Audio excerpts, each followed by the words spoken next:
As a medical doctor, I had known about HIV, and as I was finishing my medical practice, my internship, that is when the first cases were coming into the hospital where I lived. If you know Uganda, in 1982, the first case of HIV came in, and at that time, we were just medical students finishing our medical degree, and we saw these very sickly, thin, slim.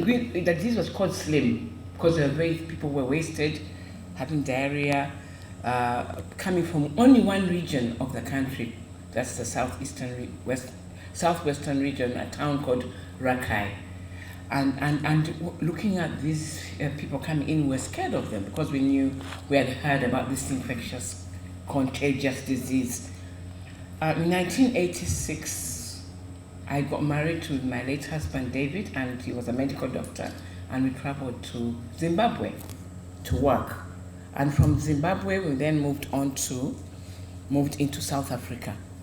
And at that time, I think it was 1990 that David started falling sick, and he was coughing. He had a high temperature, and as a medical doctor, we were thinking, oh, he's probably just got a chest infection, and we stayed like that. He treated himself. Doctors have this bad habit of treating themselves. Take a few tablets, and you feel better. And that's a time when I started realizing that it's more than that. He seemed to be very sick, and he was admitted in one of the hospitals in South Africa, and I had 2 children by then. My son was still a baby, and my daughter was about 2 years. So, in getting admitted in hospital, the doctors spoke to me and said, "But we can't find the cause of the sickness, but we need to investigate." And they said he had fever of unknown origin. We didn't know what the fever was. And as he progressed with all different types of antibiotics not working, they said, I think he needs to do an HIV test. Now, in the country where we had moved to, doing an HIV test meant so many things. And we had other doctors from our country who came and told us that, if you do an HIV test, suppose he does one, he's found to have HIV, you'll all be deported from this country. So we feared. And that time, David was deteriorating, and by the time they did the last test, which was a liver biopsy, they found he had disseminated TB. And disseminated TB, for us, because we know about this thing, we said he might be having HIV. So I told David, I think the best thing is to do the HIV test and get to know, and he refused. And within a short time, he passed away. In 1992, David passed away, and I remained with my 2 children. My son was then 3 years old, and my daughter was 5. So I continued living. He was buried back home in Uganda, and I came back with my children, and I continued living a very healthy life. And around 1996, towards the end of 1996, coming into 1997, I started feeling weak. I started falling sick. So many things. I was sick. I felt that I was not strong enough, and I started having all kinds of infections. And I said to myself, but really, I've been well up to this time. I started having skin rash, and I was in a country which was not like Uganda, because we all know about Uganda's success story. Our president had come out long time ago and said, we have HIV in Uganda. And he's one of the first, actually was the first president to come out and say it. And at that time in Uganda, people had started going to this support organization called the AIDS Support Organization, TASO. There were no antiretroviral drugs at that time either, but there were still people were going to have what they call positive living. They were being counseled, but not in the country where I was. So as I started deteriorating, I had nobody to understand my problem at that time. So people started looking at me, and I was then started having fungal rash, and I started self-stigmatizing myself and saying I may have HIV. And I started saying to myself, I think everybody who's looking at me now must think I have HIV, and most likely I do. I deteriorated to an extent to the extent of becoming very, very sick. Actually, in 1997, I was on my deathbed. And when I was on my deathbed, because that's why I was being admitted in a hospital where I was thrown on the ground, and this is now, I'm telling you about stigma and discrimination. thrown on the ground. The doctors, people, I could hear voices, people telling me, why is this woman sick here with this? Why can't she go back to her country? And they started sedating me with Valium tablets, diazepam, just sedating me, because antiretroviral drugs, even in South Africa, had not yet come. Had come, but there was only AZT, and all of you know very well that at that time, AZT was a wonder drug at that time, but as a single drug, it was going to do nothing. So they started giving me these blue and white capsules. They started shouting at me, throwing me, and said, this lady, this person, why can't she go and die in her country? Those I remember, because I remember people talking like that. Then one day I looked up and I saw the face of my sister, because my parents had started seeing that there was something wrong. And I had become now mentally also sick, and I had developed what they call HIV dementia. Now, HIV dementia, if you have a CD4 count of less than 50, is one of the last stages of this disease. I had tuberculosis, I had HIV dementia, and my sister came to South Africa and took me back home. Now, I can't remember how I got home, I can't remember going home, but I know that I was told that the moment I arrived at home, people said, very soon, next week, we must prepare her funeral, because I was bones, stick and bones, I was like a skeleton, and they had taken me home to die. And everybody who saw me off that day at the airport, and this I heard afterwards, said that they knew they had seen me for the very last time. So I went home. When I got to Uganda, my sister, who's also a medical doctor, we have 4 doctors, and she's a psychiatrist as well. And she had traveled to this conference in Vancouver, because that's the time the antiretroviral drugs were coming out. And she had heard about the cocktail. And she got home and said, you know, the cocktail, there's this cocktail. Why don't we put her on the cocktail? That's the 3 drugs. But at that time, of course, we're not really a wealthy family. We're just an average family. But my mother and father, who had the money, at that time the drugs were about $2,000 per month. And everybody said, how are we going to afford to give these drugs? They were just coming in from the US. And then the family said, let's get together and start contributing money. I remember my mother had a piece of land, she sold it. They sold off everything just to say, let's try to buy her some drugs. And we had the Joint Clinical Research Center in Uganda, and I remember I went to be tested and my CD4 count was 1. That was my CD4 count, 1. Now, a CD4 count of 1, actually, that is a stage when even antiretroviral drugs actually won't work. Were unlikely to work. I had tuberculosis, and the doctor there told my parents that, you know, I had HIV dementia, and the doctor said, you know, we're just going to try, but you know, it's very difficult. And I know they called, you know, the psychiatrist, and the psychiatrist called my parents aside and said, you know what, you're fighting against a losing battle. She'll never work again. She's gone. Her mind will never recover. Her brain is gone. She's just gone.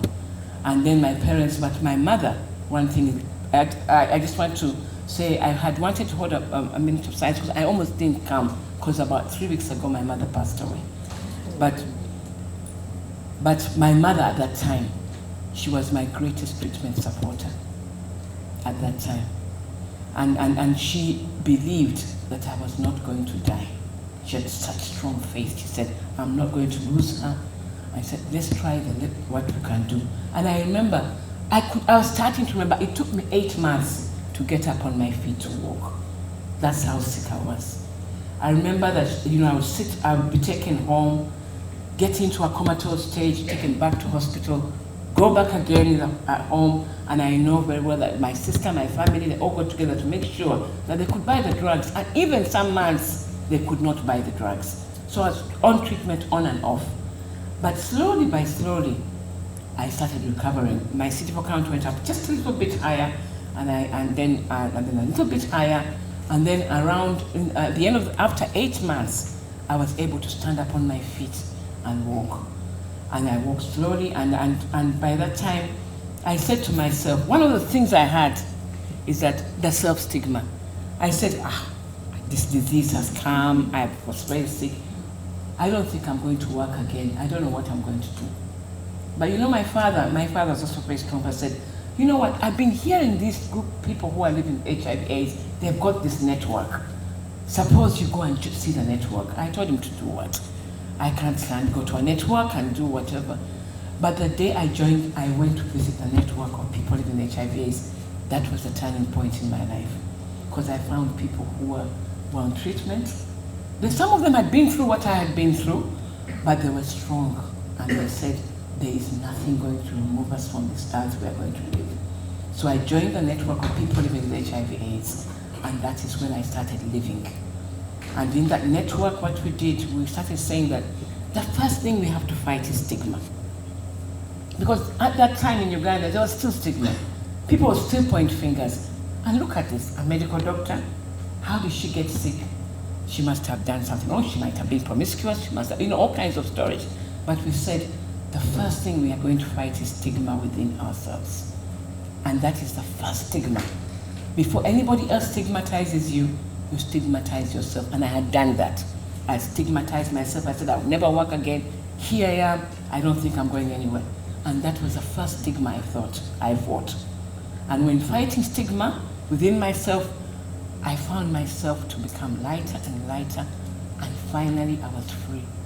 I was free to tell people I'm living with HIV. I was free to tell people that the more you stigmatize somebody who's living with HIV/AIDS, you're actually stigmatizing yourself. And at that time we said, at least I've tested. At least I know my status. At least I know what I am. The majority of people around us don't know their status, and those are the ones who are really, really, really in trouble.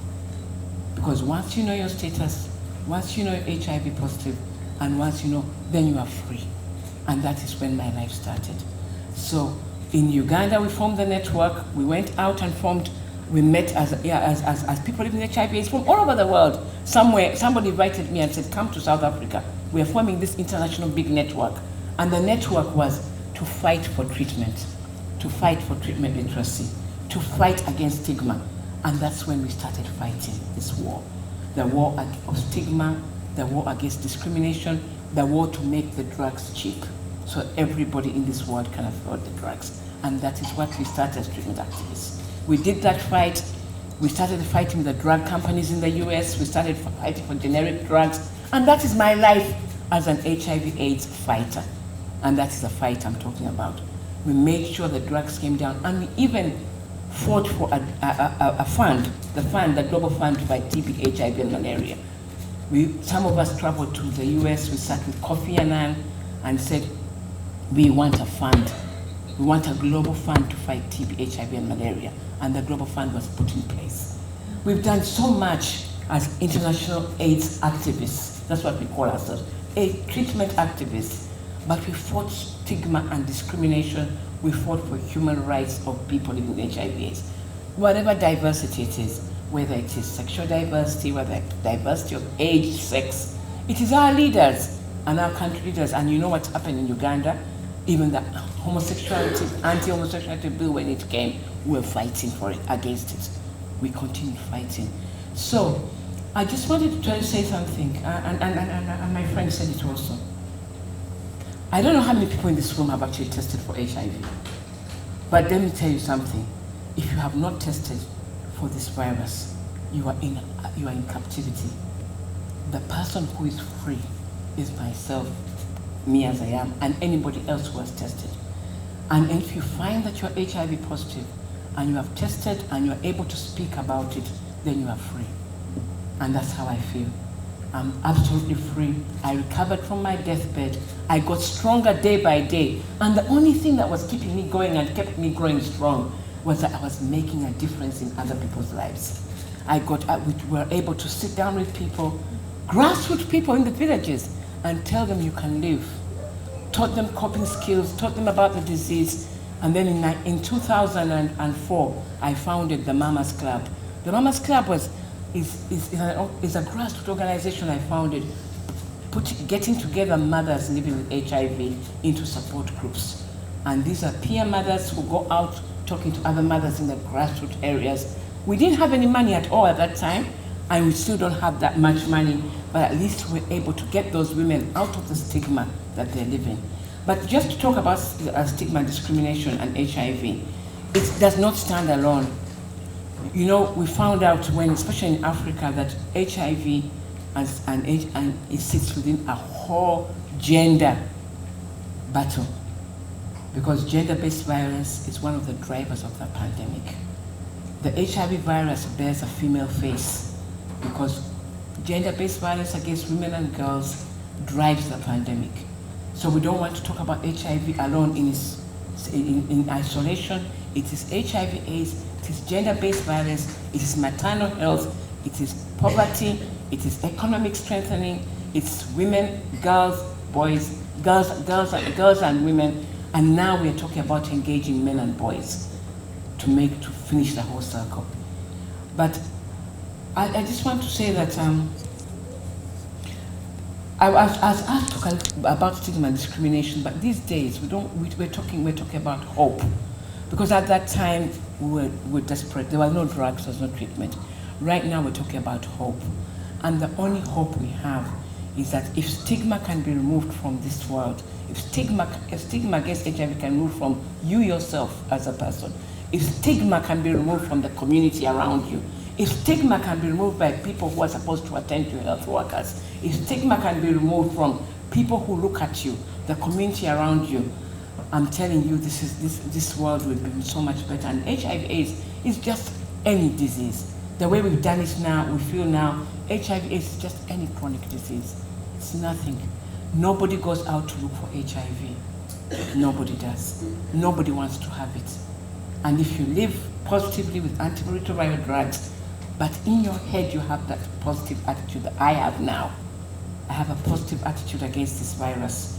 I count myself to be so lucky to be alive, but I also count myself as a changer, a game changer. I've worked with the UN, I've worked with WHO, just as a person who goes out there and talks and contributes to the development of policies and guidelines. And I feel if I had never come out and said I'm living with HIV, I would never have done all this work that I'm doing. All the treatment guidelines, all the guidelines on prevention, counseling, I've been there. I've been there and I've worked with people, with professors, with researchers. We've done so much work. And had I hidden myself in this disease and thought to myself that I'm going to die, I won't live, I would never have done it. And that's how I think, lucky enough, I managed to meet this group of people who invited me here. I was talking about myself then, and I still talk about myself now. I go out there, I shout on top of my voice. Here I am, I'm a woman living with HIV, positively living with HIV, but I want to make a difference in the lives of those who are still stigmatizing themselves, those who are still feeling that I fear even to test. You have to go out and test and find your status. And if you're HIV positive, find yourself to be HIV positive, you will be set free like a bird. And you can fly to the highest limit because you know your status. And knowing your status gives you the power.